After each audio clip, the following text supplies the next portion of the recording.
If you went to the movies in the 1920s, the story structure you saw on screen mirrored a solar system. A single major actor sat at the absolute center of the narrative universe, while supporting character players orbited entirely around them. Hollywood studios enforced this strict single-star system out of pure financial logic.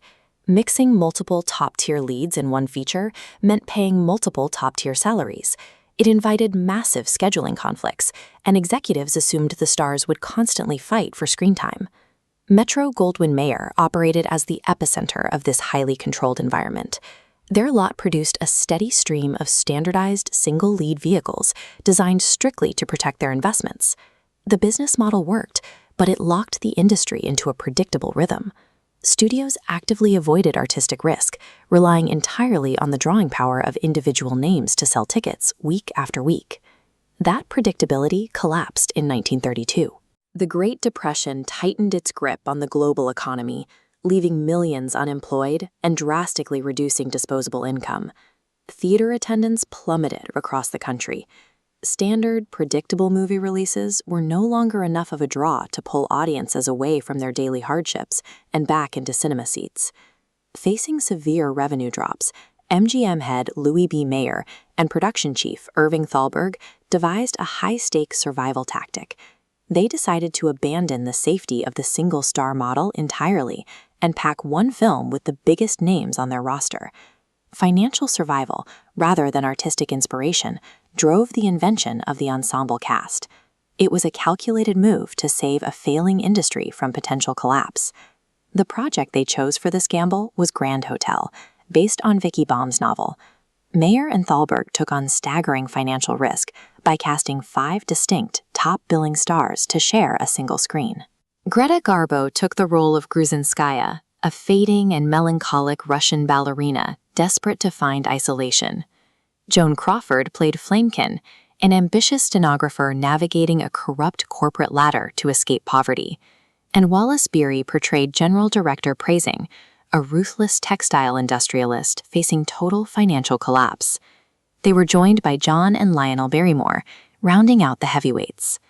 By placing these massive personalities side by side, MGM proved that an ensemble could successfully coexist. The characters represented a direct cross-section of a changing, anxious society, and the actors managed to share the story without eclipsing one another. Instead of a linear plot, the film introduced 5 independent storylines running simultaneously, all converging on a single central location.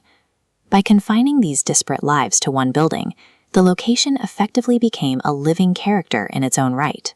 The independent dramas of thieves, clerks, ballerinas, and industrialists physically collided in the opulent lobby and rotating doors of Berlin's Grand Hotel. The strategy was a massive box office triumph.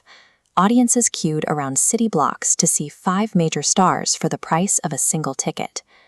The Grand Hotel structure demonstrated that the collective gravity of multiple stars, anchored by a single location, could pull in theatergoers and overcome the worst economic downturn of the century.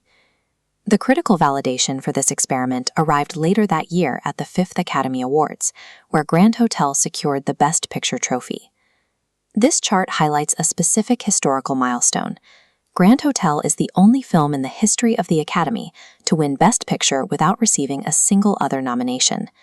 The directing, writing, and acting categories were completely empty. This anomaly reflected the industry's recognition of the new formula. The Academy voters rewarded the flawless execution of this structural experiment, identifying the collaborative force of the ensemble as the film's defining achievement. Winning Best Picture under these exact conditions validated the multi-narrative ensemble. It established the concept as a respected, repeatable blueprint that studios could use for decades to come. That blueprint remains highly active in cinema today. Whenever you watch disaster epics like The Towering Inferno or ensemble dramas like Titanic, you are watching the direct descendants of MGM's 1932 structural innovation.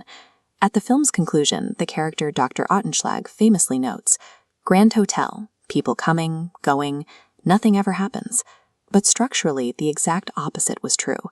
The collision of economic panic and unparalleled star power forced Hollywood to abandon its safest habits. The resulting single-location ensemble remains one of cinema's most durable storytelling engines. This deep dive into cinema history was brought to you by Stalls or Circle. Thank you for listening.